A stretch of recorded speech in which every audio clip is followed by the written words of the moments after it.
selaku Maintenance Development Manager PT HPU.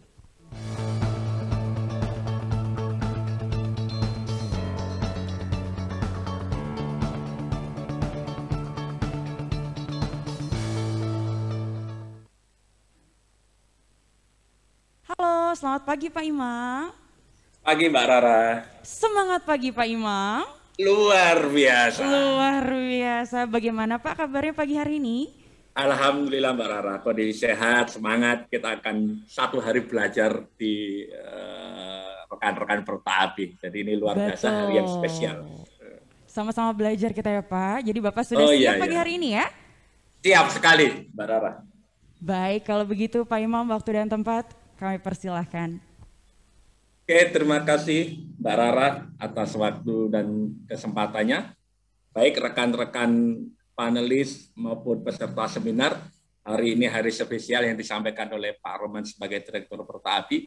Jadi akan ada 3 pembicara, semuanya orang-orang hebat di bidang safety, ataupun nanti bisa diaplikasikan di bidang di luar safety, kalau ada peserta webinar yang pada hari ini join. Alhamdulillah join, Anda tidak rugi ikut dengan kami, karena hari ini hari ilmu untuk safety. Baik, Bapak-Bapak, rekan-rekan semuanya, kita akan panggil pemateri pertama, yaitu Bapak Ade Kurdiman. Beliau adalah praktisi sekaligus Sekjen APKPI yang akan membahas tentang Innovation to Drive Good Safety Behavior. Mari kita beri sambutan kepada Pak Ade Kurdiman.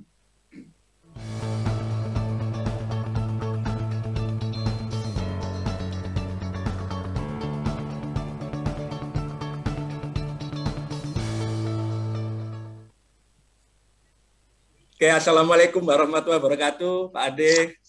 Waalaikumsalam warahmatullahi wabarakatuh, Pak Imam. Gimana kabarnya hari ini, Pak Ade? Sehat? Alhamdulillah, luar biasa.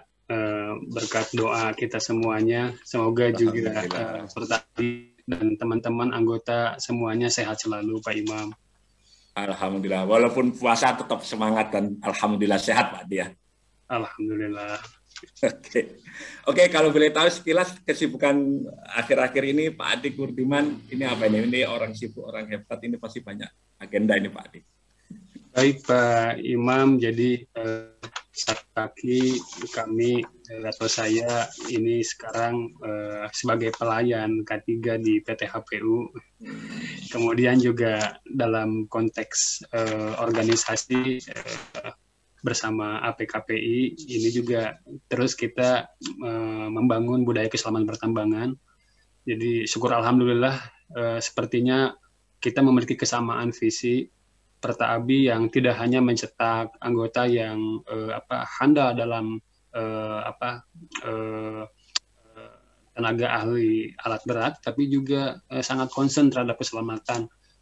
Kami sangat apresiasi terutama kepada Bapak Roman Alamsyah selaku Direktur Pertabi yang memiliki visi dan misi yang luar biasa. Baik, terima kasih Pak Ade. Memang itu cita-cita kita, semoga cita-cita kita untuk memajukan bangsa ini terhadap budaya safety itu bisa tercapai Pak Ade. Oke Pak Ade, nggak berpanjang lebar, mari kita akan saksikan presentasi Pak Ade. Silakan disampaikan prolog sekaligus presentasi yang akan Pak Ade sampaikan. Waktu dan tepat kami persilakan kepada Pak Ade. Baik, terima kasih. Bismillahirrahmanirrahim. Assalamualaikum warahmatullahi wabarakatuh. Yang terhormat Direktur Pertabi Bapak Roman Alamsyah, kemudian Dewan Pembina Pertabi Bapak Suharyanto, Bapak Indra Kanwena, kemudian para narasumber yang sangat luar biasa, dan tentunya kepada para peserta webinar yang berbahagia. Mohon izin saya akan sedikit berbagi mengenai innovation to drive good safety behavior.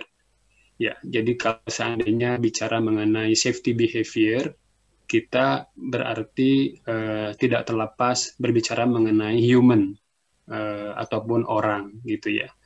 Dan berbicara mengenai orang, inilah sebetulnya yang kita mungkin perlu memiliki kesamaan mindset bagaimana human dalam pandangan keselamatan.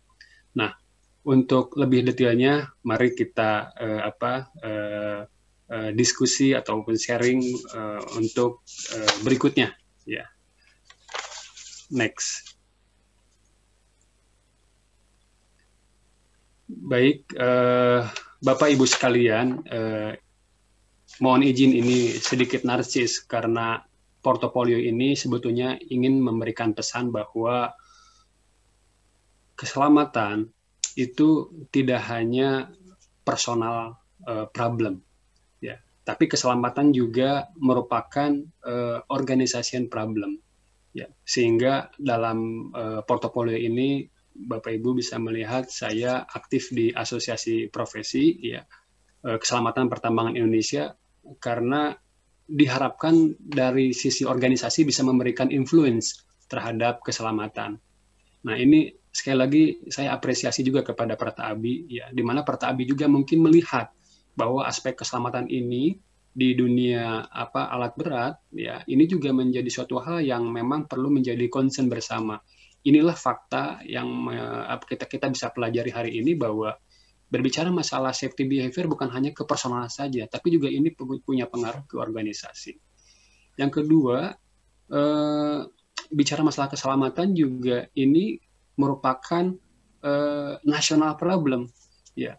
Oleh karena itu, ketika kita bisa memiliki kemampuan untuk mengintervensi ataupun berkolaborasi dengan negara, alhamdulillah saya aktif di ESDM dalam hal Komite Teknik 1306 untuk menyusun keselamatan pertambangan, kemudian menyusun Permen SDM saat itu yang 38 2018, kemudian review SKKNI, SNI, dan lain sebagainya.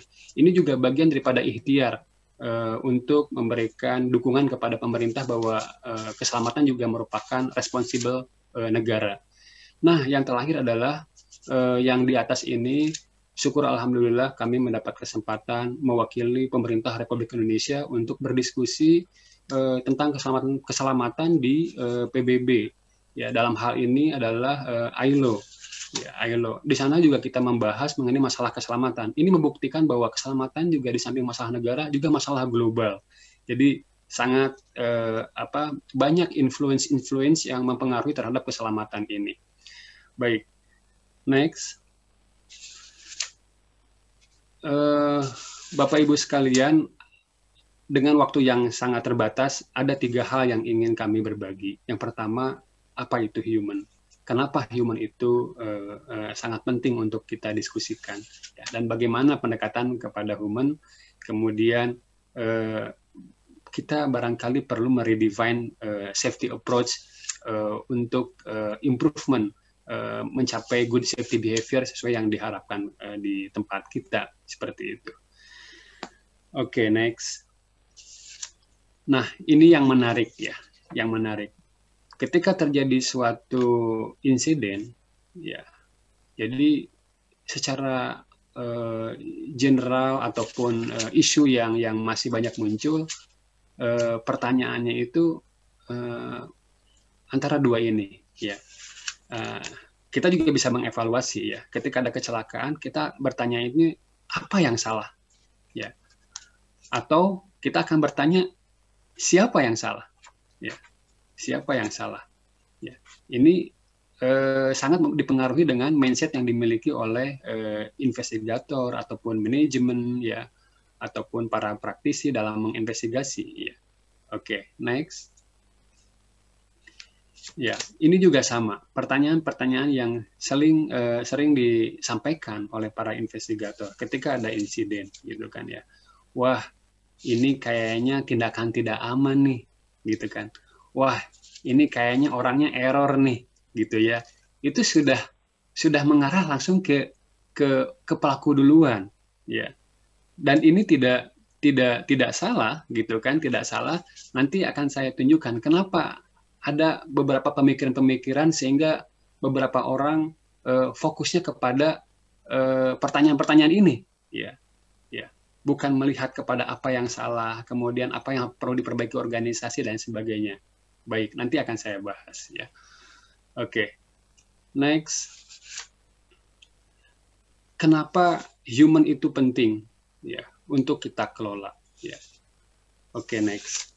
Ya, jadi beberapa literatur statistik global, nasional maupun di sektor di pertambangan terutama, bahwa kita masih prihatin dan sangat prihatin. Kecelakaan di global ini hampir 2,8 juta orang meninggal per tahun, ya per tahun akibat kecelakaan yang berakibat kerja, ya. Jadi hampir 3 juta per tahun ini kecelakaan yang berakibat kerja, ya. Oke, lanjut, ya. Di nasional kita ini kecelakaan masih terjadi, ya, hampir 8 orang per hari, ya, orang meninggal dunia gara-gara kecelakaan akibat kerja, ya. Saya sangat yakin bahwa setiap kita ingin berakhir dengan kehidupan ataupun yang lebih baik, ya. Tidak ada orang yang berniat untuk bekerja untuk celaka, ya, apalagi sampai meninggal dunia.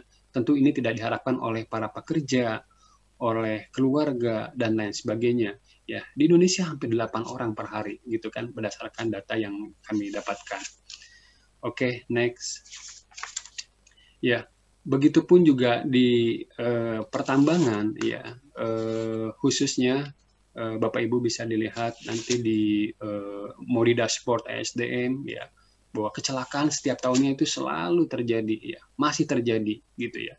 Dan ini masih menjadi keprihatinan kita semua, ya, termasuk juga di asosiasi, bagaimana kita bisa berkontribusi untuk bisa menurunkan kecelakaan ini, ya. Oke, next. Next.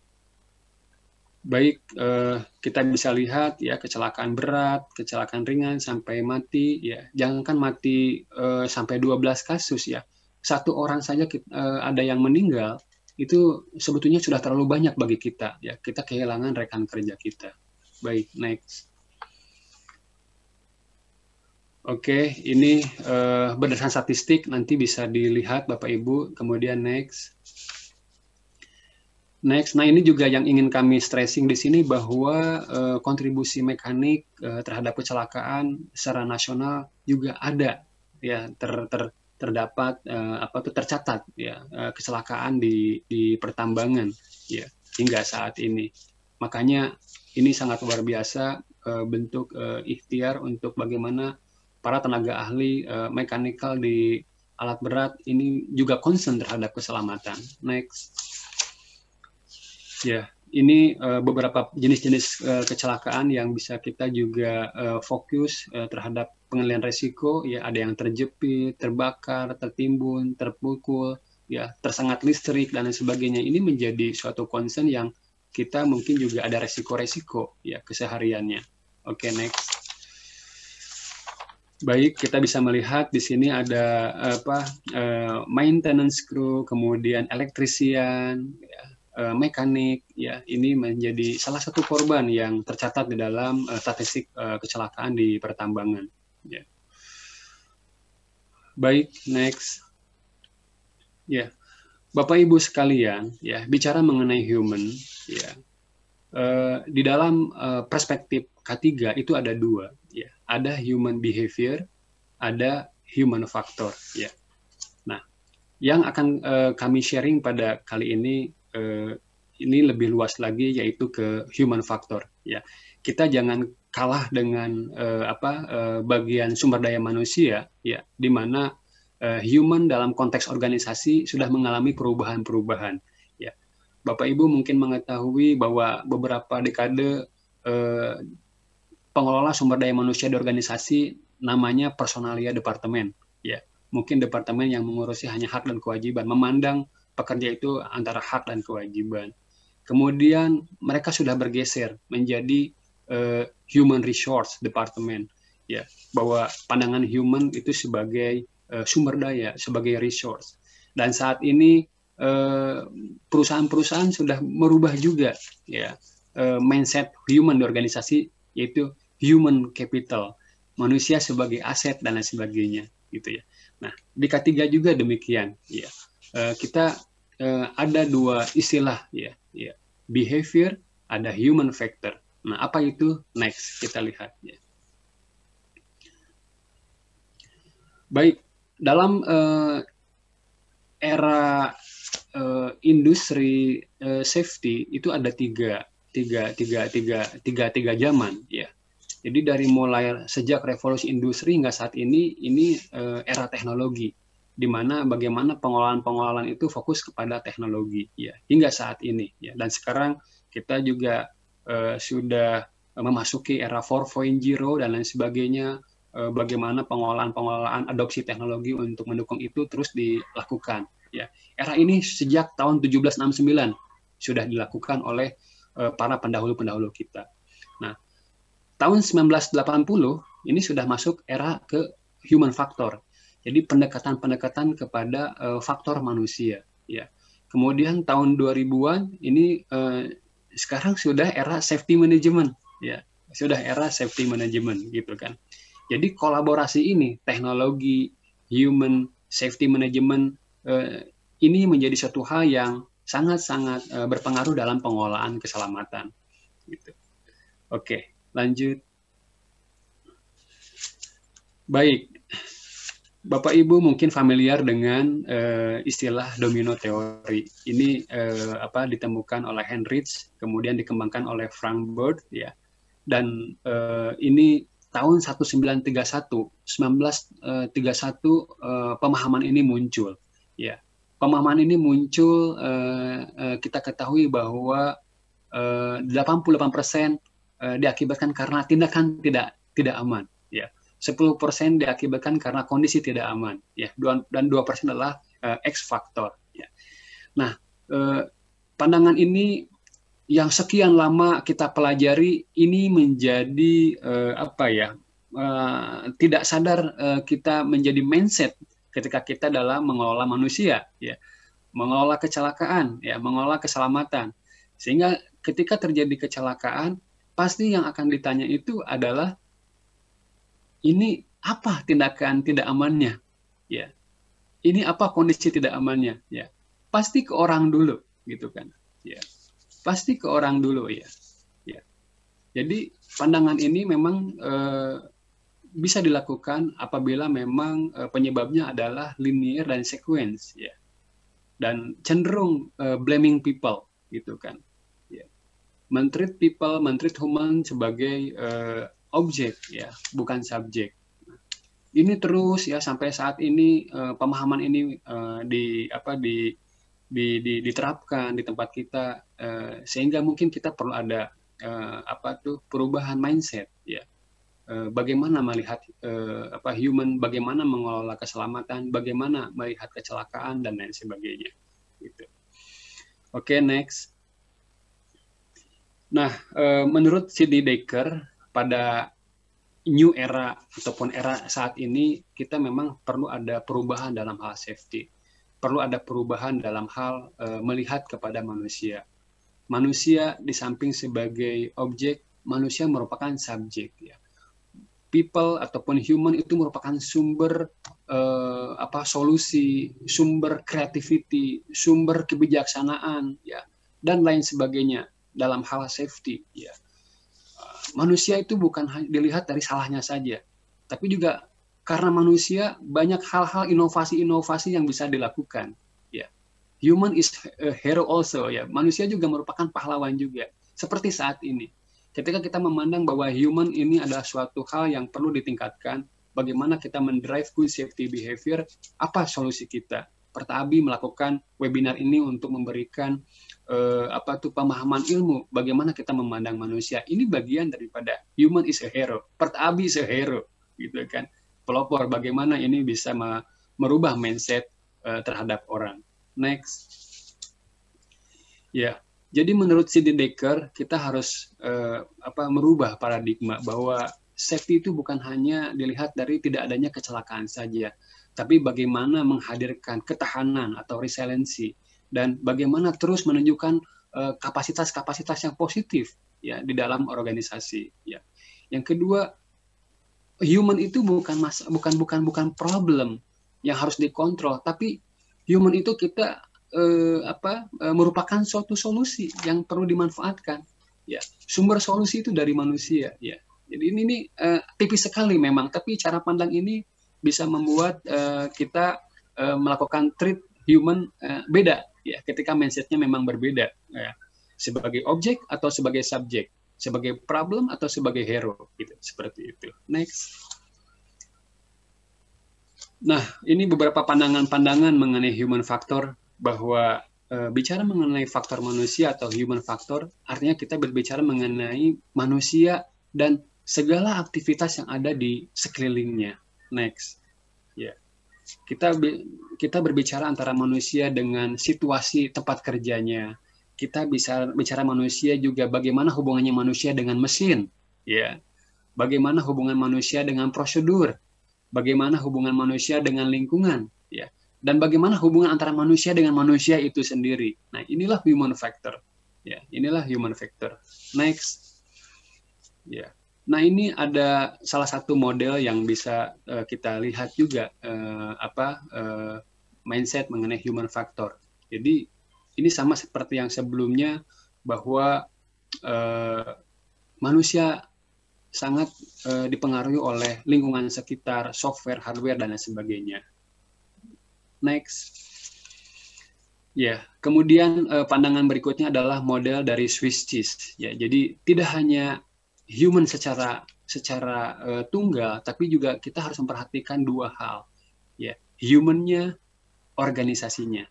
Ya, menurut Swiss cheese ini, ya, yang disampaikan oleh Jim Reason, pertanyaan yang harus kita munculkan, tema sentralnya adalah human, technical, dan organization. Next.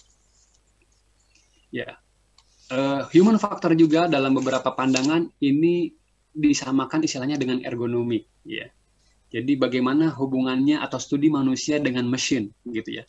Jadi kalau seandainya kita mendapatkan mekanik yang misalkan kurang tinggi, ya, apa yang harus kita adjust, ya kan? Seperti itu, ya. Kalau kita mencari kandidat ataupun mekanik yang harus tingginya sekian dan sebagainya, ini akan kesulitan. Tapi bagaimana lingkungan sekitar, desain tempat kerja itu yang perlu di-adjust, seperti itu. Oke, next.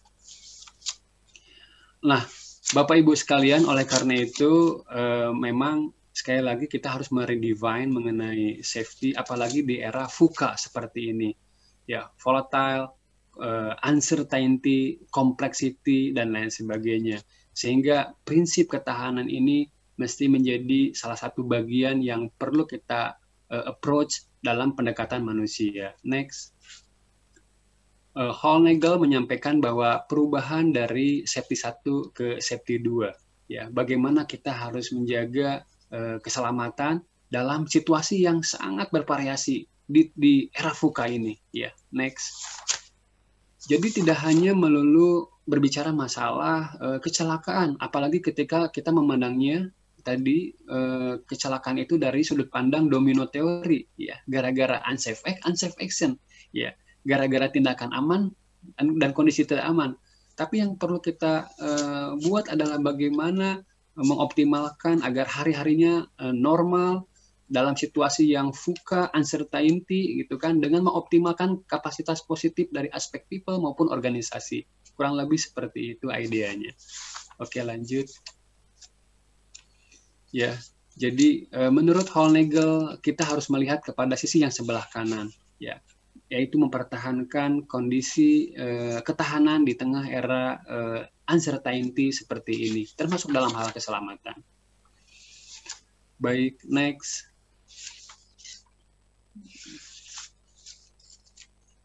Oke, next. Ya, disampaikan juga oleh Sidney Dekker, ya. Jadi era sekarang bagaimana kita bisa mempertahankan ataupun bisa melakukan ketahanan untuk meningkatkan, ya, positif capabilities, aspek orang, aspek organisasi di tengah situasi-situasi yang tidak menentu seperti ini. Oke, next.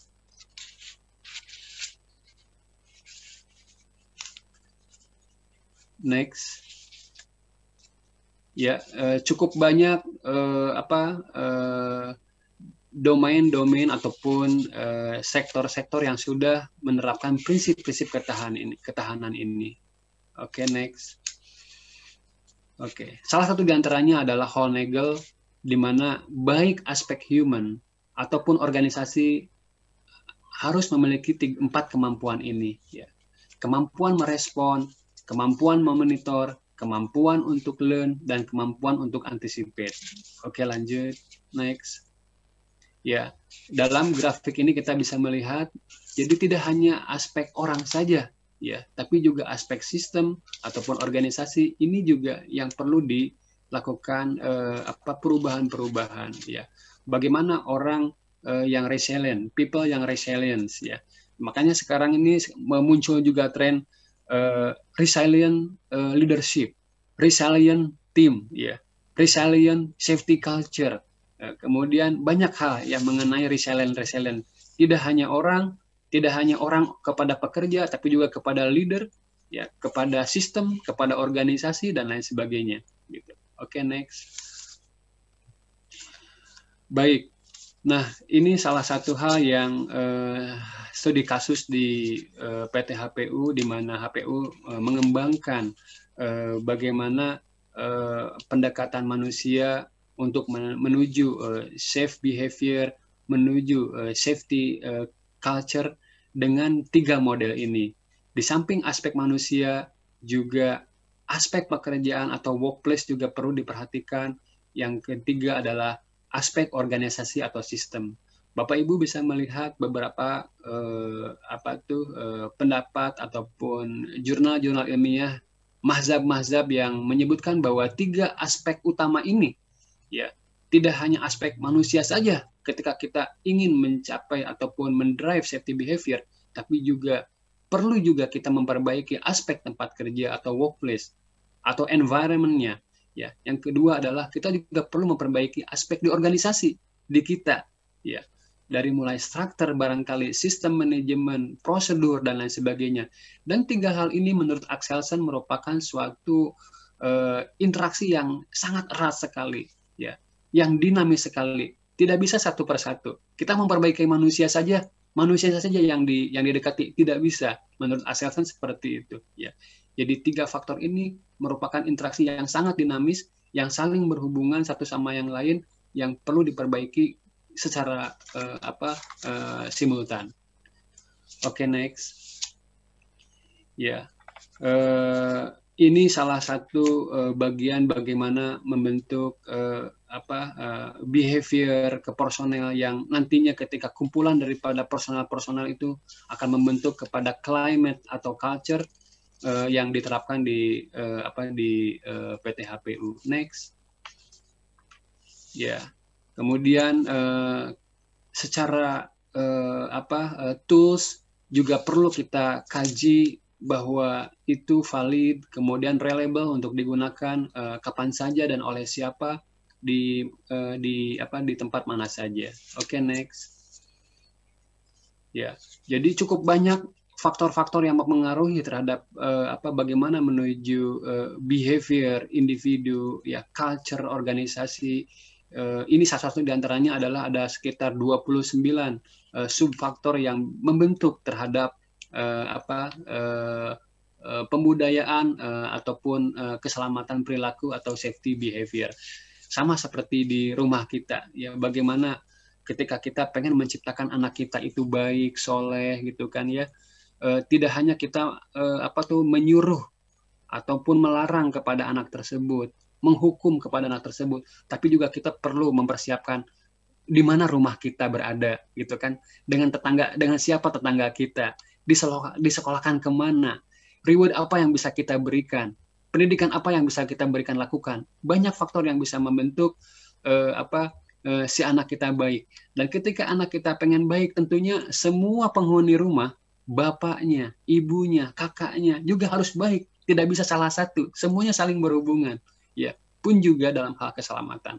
Untuk menciptakan safety behavior, tidak hanya pekerjanya saja yang berubah, tapi juga para leader, organisasi, lingkungan organisasi, dan perangkat-perangkatnya juga perlu ada perubahan. Next.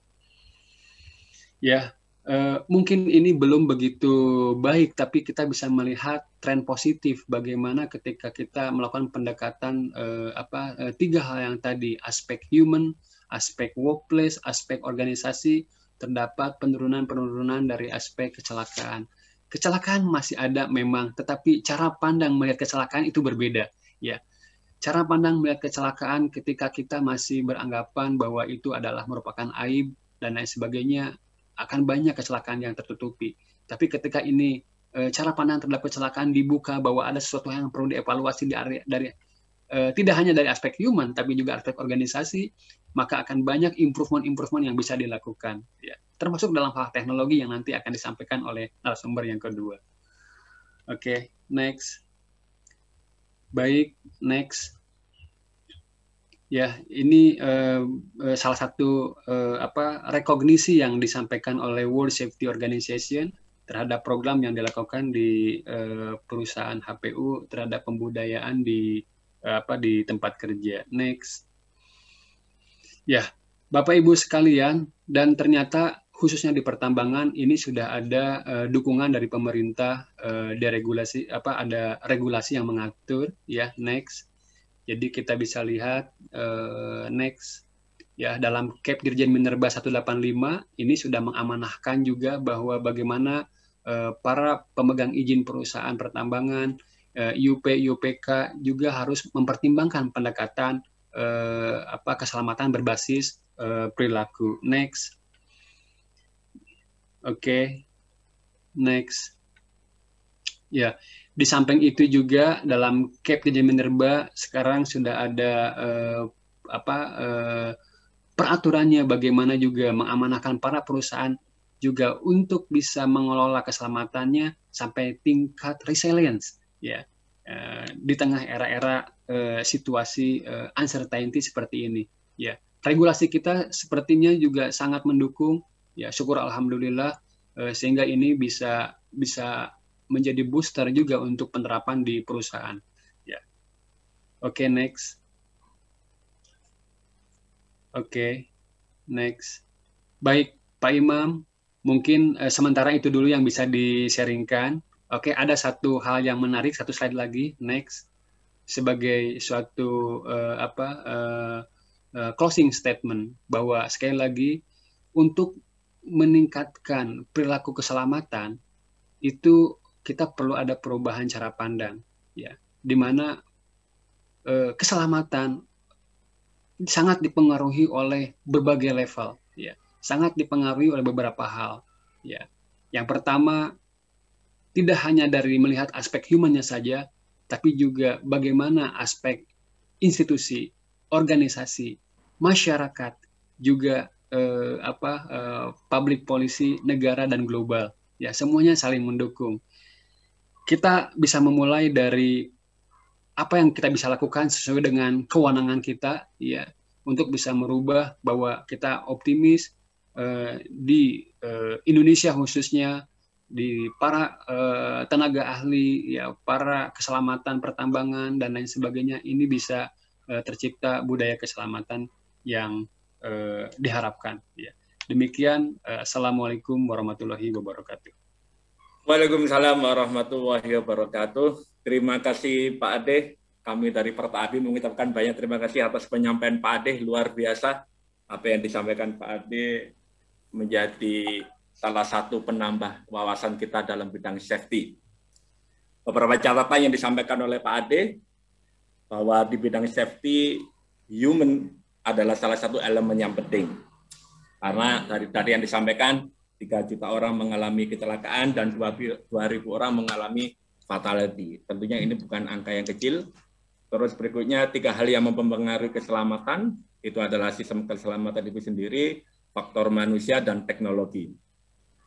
Dan yang terakhir, 3 aspek yang disampaikan oleh Pak Ade dalam hal pengendalian safety, ada aspek manusia, human factor, ada tempat kerja, aspek tempat kerja, dan yang terakhir adalah aspek organisasi atau sistem.